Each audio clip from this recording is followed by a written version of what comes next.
Please subscribe to my YouTube channel.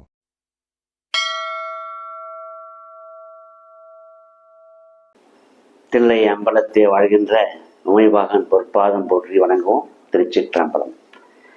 இந்த TiEcon channel உறவுகளுக்கு அன்பு வணக்கம். நான் உங்கள் ஜோதிடர் சத்யதாஸ் கபிலன். இன்று நம்ம பார்க்க போகிற பதிவு பெண் சக்தி தரும் ராஜ வாழ்க்கை. பெண்கள் எல்லாம் உலகமே கிடையாது. பெண்களை போற்றுவோம். பெண்களுக்கான பதிவு இது. ஆண்களுக்கு ஒவ்வொரு ஆண் வீட்டிற்கு பின்னாலும் ஒரு பெண் இருக்கிறார். அது மாதிரி ஒவ்வொரு பெண்ணுடைய வாழ்க்கை பிரகாரம் ஆண் இருக்கிறாங்க இல்லையோ, நிச்சயமா இன்னொரு பெண் இருப்பாங்க.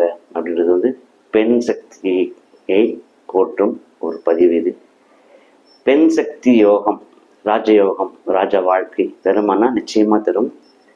அதுக்கு ஒரு உதாரணமாகவே நம்ம சொல்லலாம். அகத்தியர் பல்லாயிரம் ஆண்டுகள் தவம் இருந்து பிரம்மச்சரியம் கடைபிடித்து ஈசனை அடையிறதுக்காக, ஈசன் பாதம் அடையிறதுக்காக போகும்போது, நீ இல்லற வாழ்க்கையில் நீ ஈடுபடல, நீ போயிட்டு இல்லற வாழ்க்கையை அனுபவிச்சுட்டவா, அதுக்கப்புறம் தான் உனக்கு என்கிட்ட உனக்கு இடம் தர முடியும் அப்படின்னு சொல்லி அதுக்கப்புறமா ஒரு பூலோகம் லோபாமுத்திரை என்ற ஒரு பெண்ணை மணந்து பல ஆயிரங்கள் ஆண்டுகள்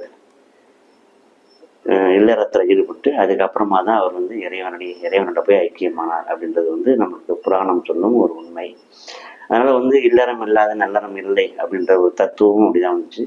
ஸோ இந்த பெண் சக்தியால் தான் ஒருத்தருக்கு வாழ்க்கையில் மறுமலர்ச்சி ஏற்படும், முன்னேற்றம் ஏற்படும். மிகப்பெரிய மாற்றங்கள் திருமணத்திற்கு பிறகு நடந்தது தான் நிறைய பேருக்கு இருக்கும். அது ஆணாக இருந்தாலும் சரி, பெண்ணாக இருந்தாலும் சரி, திருமணத்துக்கு அப்புறம் நிறைய மாற்றங்கள், நிறைய முன்னேற்றங்கள், நிறைய வெற்றி, நிறைய பிடிப்பு.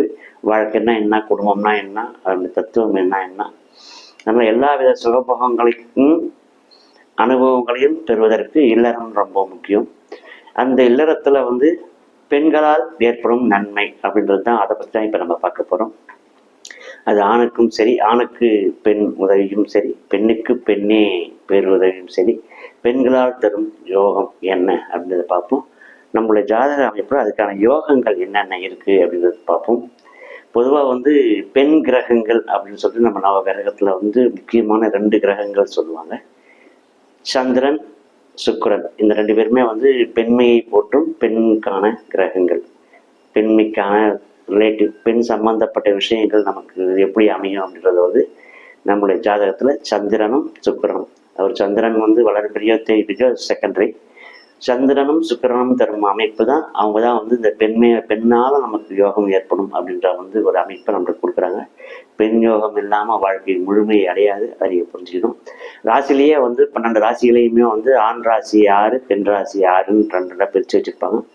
மேஷம் முதல் மீனம் வரை மேஷம் ஆண் ராசியாகவும், ரிஷபம் பெண் ராசியாகவும், மிதனம் ஆண் ராசியாகவும், கடகம் பெண் ராசியாகவும், சிம்மம் ஆண் ராசியாகவும், கன்னி பெண் ராசியாகவும், துலாம் ஆண் ராசியாகவும், விருச்சகம் பெண் ராசியாகவும், தனுசு ஆண் ராசியாகவும், மகரம் பெண் ராசியாகவும், கும்பம் ஆண் ராசியாகவும், மீனம் பெண் ராசியாகவும், இந்த மாதிரி ஆண் பெண் அடுத்தடுத்து மாற்றங்கள் வந்துட்டே இருக்கும் 12 ராசி.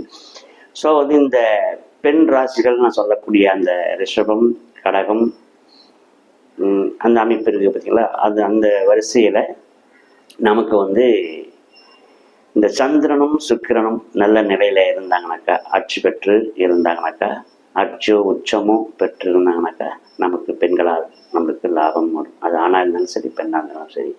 ரிஷபத்தில் சந்திர பகவான் உச்சம் பெற்று இருக்கிறதோ, சுக்கிரன் ஆட்சி பெற்று இருக்கிறதோ, கடகத்தில் சந்திரன் ஆட்சி பெற்று இருக்கிறதோ, துலாமில் சுக்கிர பகவான் ஆட்சி பெற்று இருக்கிறதும் சரி, இந்த மாதிரியான அமைப்புகள் இருக்கிறது யோகா அமைப்பு. பெண்களால் நமக்கு நல்ல ஒரு அமைப்பு இருக்கும். அதுக்கடுத்தது லக்ன கேந்திரங்கள் சொல்லக்கூடிய 1, 4, 7, 10 இந்த 4 வீடுகளும், கோணங்கள் திரிகோணங்கள் என்று சொல்லக்கூடிய 1, 5, 9 இந்த 3 கிரகங்கள், இந்த கட்டங்களிலும் இந்த சந்திரனோ சுக்கிரனோ வலிமையாக இருந்து அவர் நம்முடைய லக்னத்தாருக்கு நல்லது செய்கிறாரோ கெட்டது செய்கிறாரோ அது செகண்டரி. இந்த அமைப்புகள், இந்த லக்னமோ இந்த சந்திரனோ சுக்கிரனோ இருந்து அவர்களுக்கு சுப கிரகங்கள் என்று சொல்லக்கூடிய குரு, புதன் அவங்களுடைய பார்வைக்கு கிடைச்சதுன்னா அது நமக்கு பெண்களால் நம்மளுக்கு யோகத்தை தரும். குறிப்பாக சொல்லக்கூடிய அந்த 4ஆம் வீடு இல்லறம் அப்படின்றத குறிக்கும். நம்மளுக்கு வந்து இல்லறம், சுகம், வீடு, வாழ அந்த மாதிரியான அமைப்புகள். தாயை போற்றக்கூடிய இடம் வந்து 4ஆம் வீடு. நம்ம பெண்களால் சொல்லும்போது வந்து இங்கே மனைவி மட்டும் இல்லை, ஃபஸ்ட்டு தாய், அதுக்கு அடுத்தது சகோதரிகள், அதுக்கு அடுத்தது தாரம், அதுக்கு அடுத்தது மகள். ஸோ இந்த 4 பிரிவுகளுமே வந்து இந்த பெண் சக்தியாக வரும். சில பேருக்கு வந்து தாயாலேயே அதிர்ஷ்டங்கள் வரும், சில பேருக்கு வந்து சகோதரிகளால் நன்மைகளும் யோகங்களும் வரும், சிலருக்கு வந்து மனைவியால் யோகம் வரும், சிலருக்கு வந்து மகள் பிறந்த உடனே யோகம் வரும். நிறைய பேர் சொல்லுவாங்க என் பொண்ணு பிறந்தாக்கா எனக்கு வந்து மிகப்பெரிய யோகம் நிறைய பேர் சொல்ல கேட்டிருக்கோம். ஸோ இந்த 4 பிரிவுகளுக்குமே காரணகர்த்தாக்கள் அப்படின்றது வந்து இந்த சுக்கிரனும் சந்திரனும் தான். இந்த சுக்கிரனும் சந்திரனும் நம்மளுடைய ஜாதகத்தில் நல்ல நிலைமையில் இருந்தால் நமக்கு வந்து நிச்சயமாக வந்து பெண்களால் வந்து ஏற்றமும், பெண்கள் மூலயமா உதவிகளும், நமக்கு வாழ்க்கைக்கு பேக் போனாகவும் சப்போர்ட்டாகவும் இருப்பாங்க. அது ஆணாக இருந்தாலும் சரி, பெண்ணாக இருந்தாலும் சரி. பெண்ணுக்கு பெண்ணே உதவியாக இருக்கிறதும், ஆணுக்கு பெண் உதவியாக இருக்கிறதும் அப்படின்றது தான் வந்து உலக நியதி. ஸோ இந்த நான் சொன்னக்கூடிய இந்த லக்ன கேந்திரங்கள், லக்ன கோணங்களிலும் இந்த சந்திரன் சுக்கிரன் ஆட்சி உச்சம் பெற்று இருந்தாலும், மீனத்தில் சுக்கிரன் இருந்தாலும் வந்து அவங்களுக்கு பெண்களால் வந்து யோகம் அமையும். ஸோ இந்த மாதிரியான அமைப்புகள் இருக்கக்கூடியவங்களுக்கு பெண் சக்தி மிகப்பெரிய ராஜா வாழ்க்கையை தரும். ராஜா வாழ்க்கைன்னா நான் சுகபோகமாக எந்த கஷ்டமும் இல்லாமல் பெரிய அளவு எப்பவுமே வந்து சர்ப்ளஸாக இருக்கக்கூடியது, நிம்மதியான மகிழ்ச்சி, அளவற்ற மகிழ்ச்சி, இது எல்லாத்தையும் கொடுக்கக்கூடிய அமைப்பு வந்து இந்த சந்திரன் சுக்கிரன் வந்து நிச்சயமாக ஏற்படுத்துவாங்க. ஸோ உங்களுடைய ஜாதகத்தில் இந்த சந்திரனும் சுக்கிரனும் எப்படி இருக்காங்கன்றதை பாருங்கள். அவங்க மூலிமா நமக்கு எப்படியாப்பட்ட பெண்களாக இருக்கக்கூடிய நன்மைகளை நம்ம வந்து தெரிஞ்சுக்கலாம். 7ஆம் வீட்டோடு இந்த சந்திரன் சுக்கிரன் சம்மந்தப்பட்டிருந்தாலும் அவங்களுக்கு வந்து மனைவியால் வந்து ரொம்ப யோகம் அமையும். 4ஆம் வீட்டோட இந்த சந்திரன் சுக்கிரன் வலிமை பெற்றிருந்தாங்கனாக்கா தாய் வழி உறவுகளால் நமக்கு வந்து மிகப்பெரிய யோகங்கள் அமையும். இன்னொரு விஷயம் இருக்குது. 2, 8, 2, 6, 8, 11 இந்த 4 வீடுகளும் பணபர ஸ்தானங்கள்னு சொல்லுவாங்க. பணபர ஸ்தானங்கள் பணத்தையும் லட்சுமிகரத்தையும் தரக்கூடிய இந்த ஸ்தானங்கள். இந்த 2, 8, 2, 6, 8, 11 4 வீட்களில் சுக்கிரனோ சந்திரனோ ஆட்சியோ உச்சமோ நம்மளுடைய லக்கணத்திலேருந்து எண்ணும் போது இருந்துச்சுனாக்கா, நட்பாக இருந்தாலும் சரி, இல்லை சுபகிரகங்களுடைய சேர்க்கை பெற்றிருந்தாலும் சரி, குரு புதன் இவங்களுடைய சுபகிரகங்களுடைய சேர்க்கை பெற்றிருந்தாலும் சரி, நமக்கு பெண்களால் வந்து மிகப்பெரிய யோகம் காத்திருக்கு அப்படின்னு பார்க்கலாம். ஆகையால் உங்களுடைய ஜாதகத்தில் இந்த சுக்கிரன் சந்திரன் அமைப்பு எப்படி இருக்காங்க, எங்கே இருக்கிறாங்க அப்படின்றத தெரிஞ்சுக்கிட்டு உங்களுக்கான பெண் சக்தியால் உங்களுக்கு யோகம் கிடைக்குமான்றதை தெரிஞ்சுங்க. அதில் ஏதாவது சந்தேகம் இருந்துச்சுன்னா என்னுடைய டிஸ்கிரிப்ஷனில் என்னுடைய வாட்ஸ்அப் 2 நம்பர் இருக்குமே, 2மே வாட்ஸ்அப் நம்பர் தான்.